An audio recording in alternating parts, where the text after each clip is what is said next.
بسم الله الرحمن الرحيم. قال الله تبارك وتعالى في القرآن المجيد والفرقان الحميد: قل إن كنتم تحبون الله فاتبعوني يحببكم الله ويغفر لكم ذنوبكم. صدق الله مولانا العظيم وبلغنا رسوله النبي الكريم الأمين. مٹتے ہیں مٹ جائیں گے عادات تیرے، مٹتے ہیں مٹ جائیں گے عادات تیرے، نہ کبھی مٹا ہے اور نہ مٹے گا یا رسول اللہ چرچا تیرا. نہ کبھی مٹا ہے اور نہ کبھی مٹے گا یا رسول اللہ چرچا تیرا. عبد السلام کے بعد اللہ تبارک و تعالیٰ کا بے پناہ کرم شکر احسان عظیم ہے کہ اس خالق کے کائنات نے مجھے اور آپ کو اپنے پیارے حبیب صلی اللہ تعالی علیہ وسلم کا ذکر خیر کرنے کی توفیق سعید عطا فرمائی. اللہ تعالیٰ سے دعا کرتا ہوں کہ اللہ تعالیٰ یہ سچ بولنے اور آپ کو سچ سمجھنے کی توفیق سعید عطا فرمائے. میں نے آپ حضرات کے سامنے قرآن مجید فرقان حمید میں سے ایک آیت مبینہ تلاوت کرنے کا شرف حاصل کیا. اللہ تبارک و تعالیٰ نے اپنے قرآن مجید فرقان حمید کے اندر ارشاد فرمایا: قل ان کنتم تحبون اللہ فاتبعونی یحببکم اللہ ویغفر لکم ذنوبکم. کہ اے محبوب صلی اللہ تعالی علیہ وسلم آپ ارشاد فرما دیجئے، اگر تم اللہ سے محبت کرنا چاہتے ہو، اگر تم اللہ سے محبت کرنا چاہتے ہو، ان لوگوں کو جو اللہ اللہ کرتے ہیں، نمازیں پڑھتے ہیں، روزے رکھتے ہیں، زکوٰۃ ادا کرتے ہیں، ان سے کہہ دو کہ اگر تم اللہ سے محبت کرنا چاہتے ہو تو میری اتباع کرو، اور جب رسول اللہ کی اتباع ہوگی تو تب اللہ تعالیٰ بھی ان سے محبت فرمائے گا. ایک تو محبت ان سے فرمائے گا اور دوسرا یہ کہ ان کے گناہوں کو بھی معاف کر دے گا، اور اللہ تعالیٰ جو ہے وہ غفور رحیم ہے. اب یہاں پر اللہ تبارک و تعالیٰ نے جو ارشاد فرمایا کہ اتباع مصطفیٰ کرو.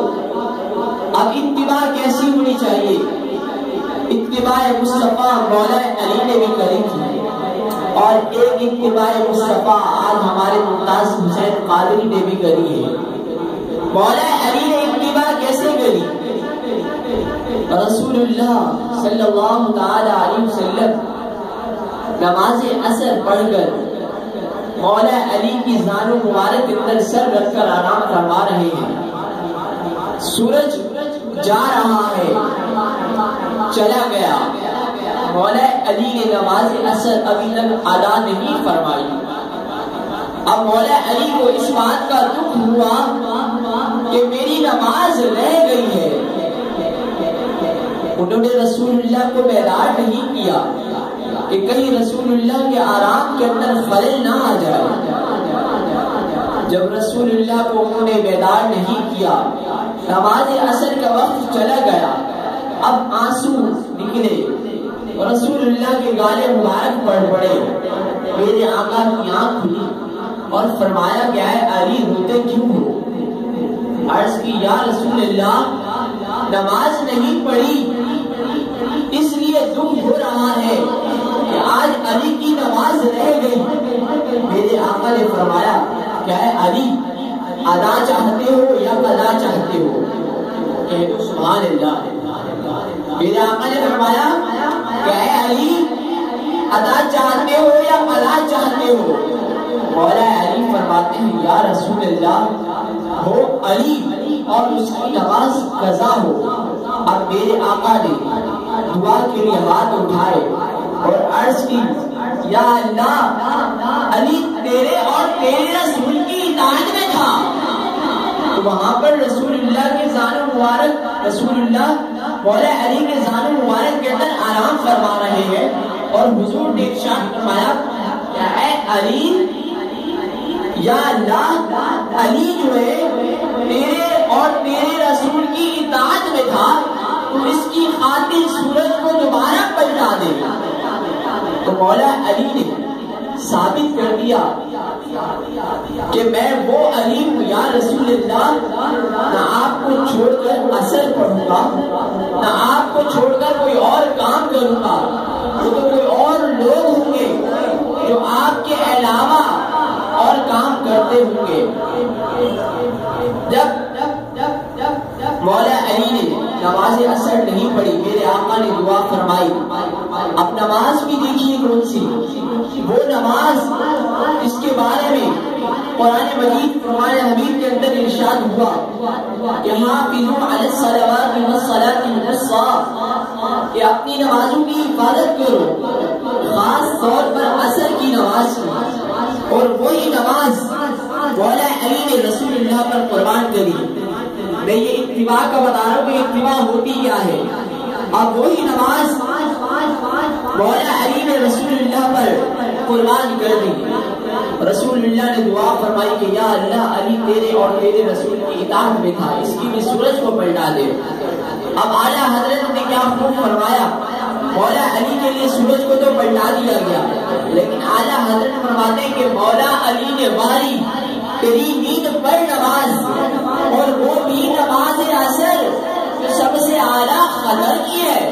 آگے فرماتے کہ ثابت ہوا کہ جملہ فرائض شروع ہوئے، اصول بندگی استاد جو ہر کی ہے، کہتے کہ اگر تم نمازیں پڑھتے رہو، روزے رکھتے رہو، زکات ادا کرتے رہو، نبی کی تعظیم دل کے اندر نہیں ہے، نبی کی اتباع اگر تمہارے دلوں کے اندر نہیں ہے، تو پھر یہ نمازیں بھی تمہاری کسی کام کی نہیں رہے گی۔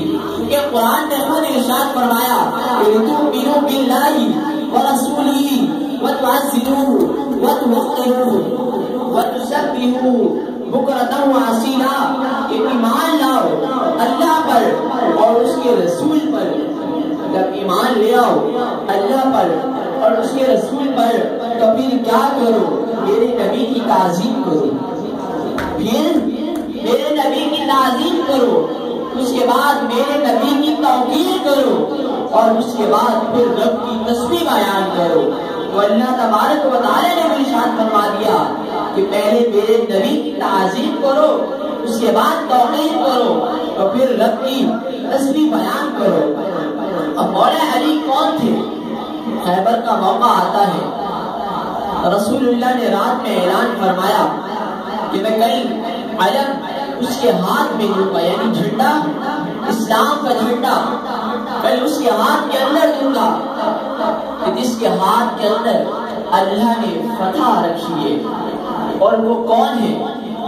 جو اللہ اور اس کے رسول سے بھی محبت کرتا ہے، اور اللہ اور اس کا رسول بھی اس سے محبت کرتے ہیں۔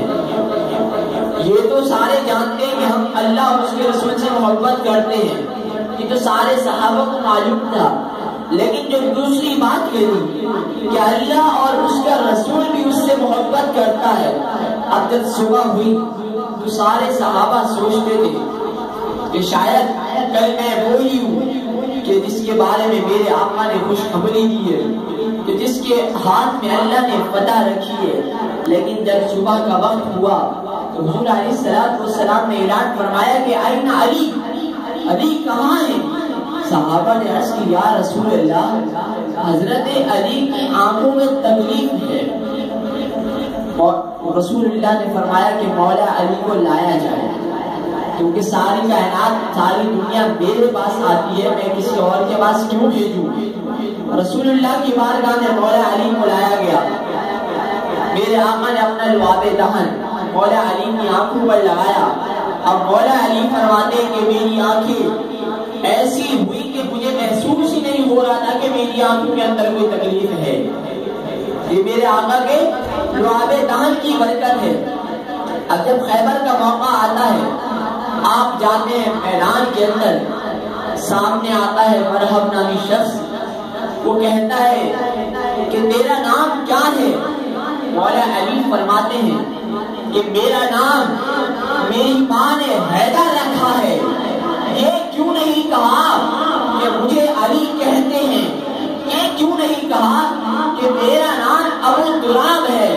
مولا علی کے علم غیب پہ قربان جائیں، کھڑے کھڑے مرحب کے اس خواب کو دیکھ لیا جو مرحب نے 2 دن پہلے دیکھا تھا کہ ایک شیر آتا ہے، جب پڑتا ہے چیر کر رکھ دیتا ہے۔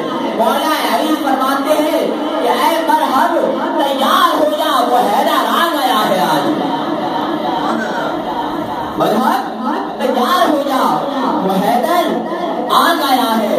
مولا علی ایک ہی بار کرا اور مرحب کے دونوں ٹکڑے کر دیے، ایک ادھر جا کر گرتا ہے اور ایک ادھر جا کر گرتا ہے۔ تو یہ تھے مولا علی کی شان۔ اب کچھ لوگ اعتراض کرتے ہیں کہ ممتاز حسین قادری شہید رحمۃ اللہ تعالی علیہ نے قانون کو اپنے ہاتھوں کے اندر لیا، رسول اللہ کی اتباع کے اندر تو بھی ایسا تھا نہیں۔ تو ابن الخطیب جو تھا آقا علیہ الصلوۃ والسلام کی ہجو کرتا تھا، آپ کا مذاق اڑاتا تھا، وہ کہاں کعبے کے غلاف کے اندر چھپ گیا۔ صحابہ نے عرض کی یا رسول اللہ یہ آپ کا گستاخ ہے، آپ کی ہجو کرتا ہے، اب آپ بتائیے یہ وہ مقدس جگہ ہے اور وہ کعبے کے غلاف کے اندر لکھتا ہوا ہے، ایک طرف کعبے کا غلاف دوسری طرف کعبے کی دیوار، تو یا رسول اللہ کیا کیا جائے؟ اب کوئی کہتے کہ اگر وہ رسول اللہ سے نہیں رسول اللہ سے پوچھ لیتے، ہو سکتا ہے وہ معاف کر دیتے، صحابہ کرام چھوڑ دیتے ان کو، لیکن میرے آقا نے فرمایا کہ وہ جہاں پر بھی اسے قتل کر دو ہی۔ اب گستاخ کو مارنے کا حکم میرے آقا نے بھی دیا۔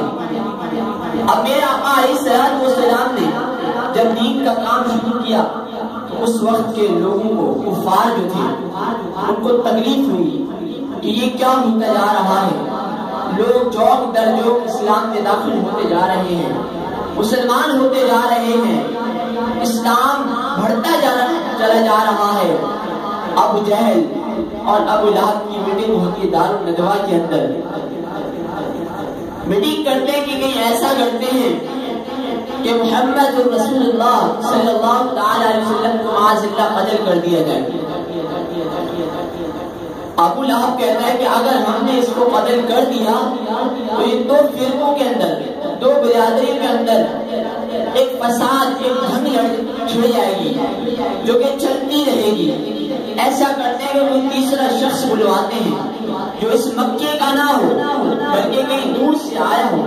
ابو جہل کہتا ہے ٹھیک ہے، میرا ایک دوست ہے جو کہ آج تک مکے کے اندر نہیں آیا، مکے کے لوگوں نے اس کو نہیں دیکھا، اس کا نام ہے حبیب یمنی، میں اس کو بلاتا ہوں، وہ آئے گا اور کام تمام کر کے چلا جائے گا۔ اب ابو جہل اور ابو لہب اس کی طرف خط لکھتے ہیں، حبیب یمنی دوستی کی خاطر یمن سے مکے آیا۔ ابو لہب اور ابو جہل نے اس کا ہاتھ پکڑا اور ایک بدغار کے اندر لے گئے اور کہا کہ اے حبیب سن، ہم نے تجھے یہاں پر اس لیے بلوایا، ایک ہمارا بھتیجا ہے جو ایک خدا ہونے کا اقرار کرتا ہے، ہمارے خداؤں کو برا بھلا کہتا ہے، اس کو راستے سے ہٹانا ہے، استغفر اللہ۔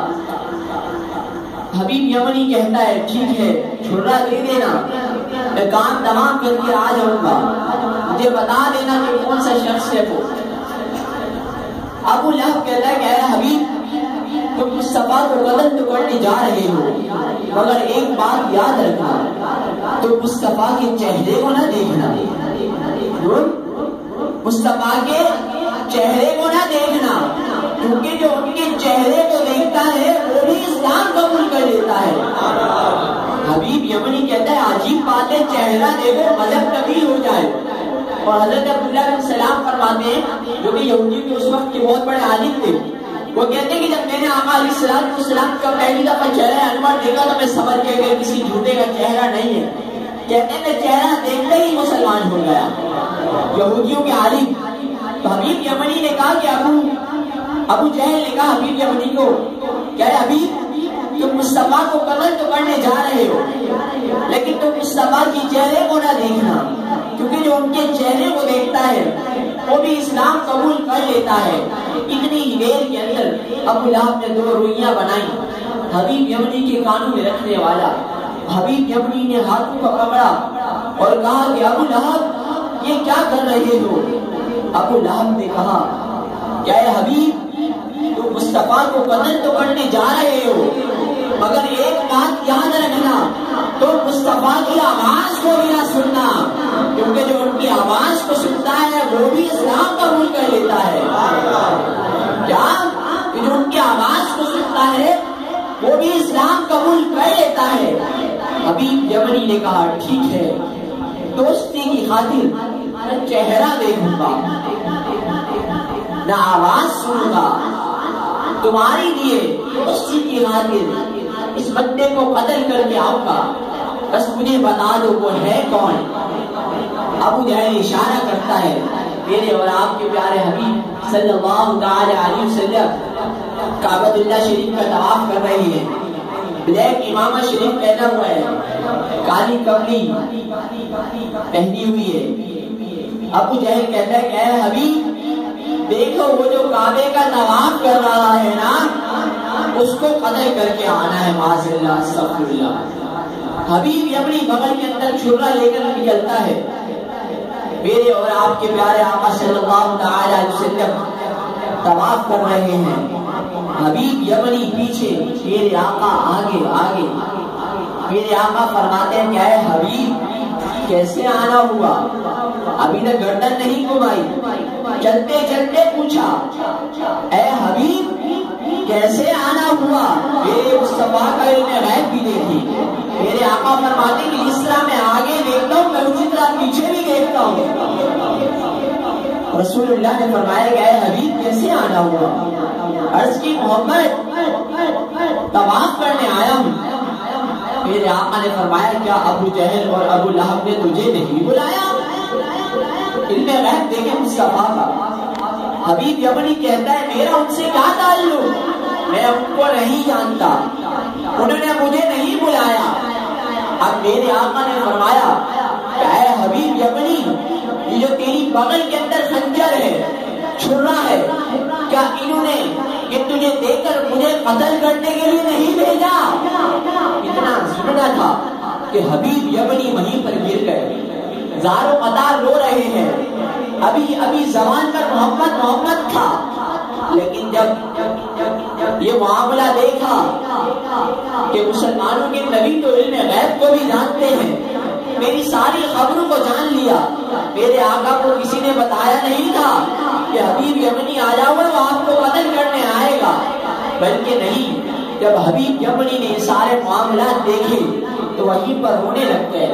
اب میرے آقا نے اس کو کھڑا کیا اور کہا، حبیب یمنی نے کہا یا رسول اللہ مجھے اب آپ کلمہ پڑھا دیجیے۔ کیا کہا؟ یا رسول اللہ مجھے آپ کلمہ پڑھا دیجیے۔ تو یہاں پر ایک نکتے کی بات کہ جب تک وہ مسلمان نہیں ہوئے تھے، حالت کفر کے اندر تھے، تو زبان پر محمد محمد محمد تھا، اور لیکن جیسے ہی اسلام کے اندر داخل ہوتے تو زبان سے نکلتا ہے یا رسول اللہ، تو معلوم ہوا کہ کوئی کافر یا رسول اللہ کہہ نہیں سکتا، اور اگر کہہ دے تو پھر کافر رہ نہیں سکتا۔ سبحان اللہ۔ کوئی کافر یا رسول اللہ کہہ نہیں سکتا، اور اگر کہہ دے تو پھر کافر رہ نہیں سکتا۔ اب میرے آقا فرمانے گئے حبیب یمنی ابھی تیرے دل کے اندر ایک بات پیدا ہوئی ہے، وہ تو بتاتا ہے یا میں بتا دوں؟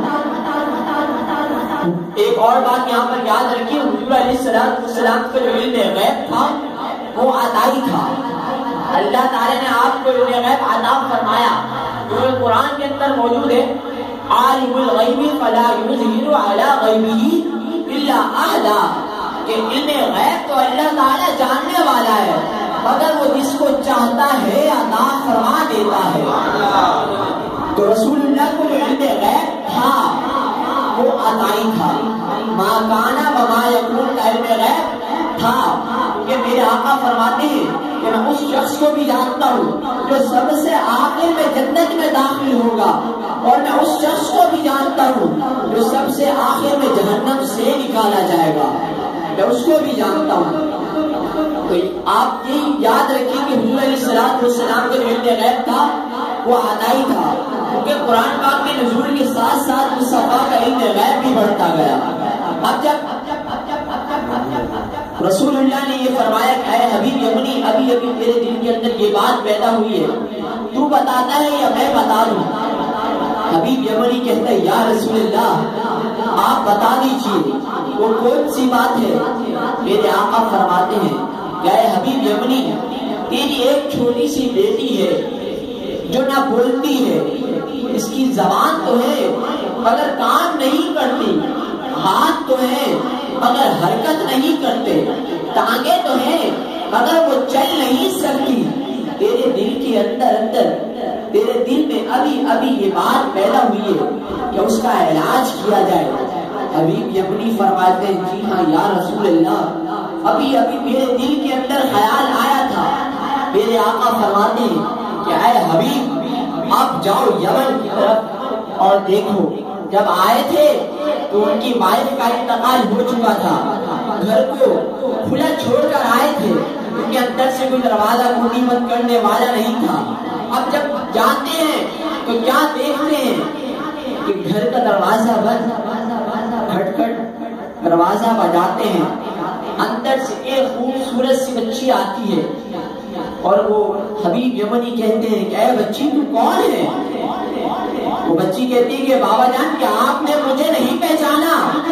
میں ہی وہ تو آپ کی بچی ہوں جس کے ہاتھ تو تھے مگر حرکت نہیں کرتے تھے، ٹانگیں تو تھی مگر حرکت نہیں کرتی تھی۔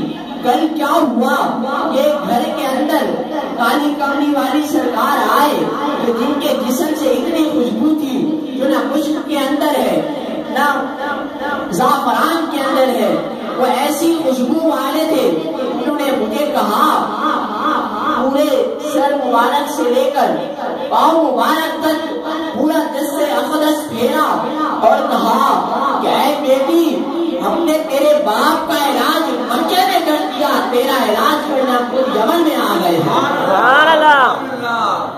اے بیٹی تیرے باپ کا علاج ہم نے مکے میں کر دیا تھا، تیرا علاج کرنے ہم خود یمن میں آ گئے ہیں۔ یہ ہے میرے آقا کی شان، جہاں چاہے وہ اختیار کل ہے، جہاں چاہے وہاں جا سکتے ہیں۔ آخری حدیث پیش کر رہا ہوں، اس کے بعد اجازت۔ حضرت جابر بن سمرہ رضی اللہ تعالیٰ عنہ ارشاد فرماتے ہیں کہ ایک مرتبہ آقا علیہ السلام آرام فرما رہے ہیں، اوپر چودھویں کا چاند ہے، نیچے مصطفیٰ کا چہرہ ہے۔ میں ایک طرف چاند کو دیکھتا، دوسری طرف مصطفیٰ کے چہرے کو دیکھتا۔ آپ نے سرخ لباس زیب تن کیا ہوا ہے۔ اب میں دیکھتا ہوں کہ زیادہ چودھویں کا چاند خوبصورت ہے یا آمینہ کے لال کا چہرہ خوبصورت ہے؟ کہتے کہ دل کے اندر میرے یہ خیال آیا کہ یہ کہاں کا انصاف ہے، چاند کہاں پر ہے اور آمینہ کے لال کا چہرہ کہاں پر ہے؟ کہتے کہ میں نے کہا کہ انی احسن من القمر، کہ میرے نزدیک مصطفیٰ کا چہرہ خوبصورت ہے۔ کیوں؟ کیونکہ مصطفیٰ کے چہرے پر مصطفیٰ کا چہرہ صاف ہے اور چاند کے چہرے پر داغ ہے۔ کیا کہ چاند کے چہرے پر داغ ہے اور مصطفیٰ کا چہرہ صاف ہے۔ تو یہ تھے ہمارے آقا علیہ السلام کہ جن کے جسم پر کبھی مکھی اور مچھر بھی نہیں بیٹھے تھے۔ تو اللہ تعالیٰ سے دعا کرتا ہوں کہ جو کچھ سنا اس پر عمل کرنے، اس کو یاد رکھنے اور اس کو دوسروں تک کی پہنچانے کی توفیق سعید عطا فرمائے۔ وآخر دعوانا الحمدللہ رب العالمین۔